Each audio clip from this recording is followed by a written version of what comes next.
આજે તો કાલનું અધૂરું કામ પૂરું કર્યું તો સવારમાં હું બનાવું છું હેર પેક અને આજે તો મારે શેમ્પૂથી હેર નથી ધોવા એટલે ગરમ પાણીમાં અરીઠા નાખીને પાણીને થોડું ઉકાળી લીધું. પછી હેર પેક લગાવીને ચાલુ કર્યું ઘરનું કામ. જો બધા બાળકોની જેમ યુગને પણ વેકેશન પડી ગયું છે તો એ તો વેકેશનનો પૂરો આનંદ લઈ રહ્યો છે. એ રમે છે ત્યાં સુધી મેં નાનું મોટું કામ પતાવ્યું પછી અમે બંને નહીં લીધું.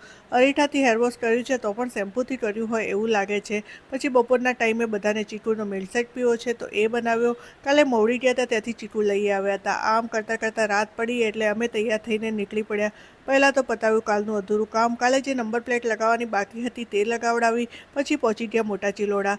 અમારી સાથે મારા હસબન્ડના ફ્રેન્ડની ફેમિલી પણ આવી છે. મોટા ચિલોડા એકથી એક ચડિયાતી હોટલ બની છે અને બધે જમવાનું પણ મસ્ત હોય છે અને એની ખાસ વાત એ બધા ટાઈપનું જમવાનું મળી રહે છે. તો બધાએ પોતપોતાની રીતે જમવાનું મંગાવ્યું.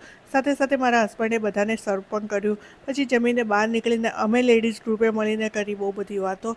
હવે બહુ રાત થઈ ગઈ છે તો અમે જઈએ ઘરે અને તમને મળીશું કાલે નવા વ્લોગમાં.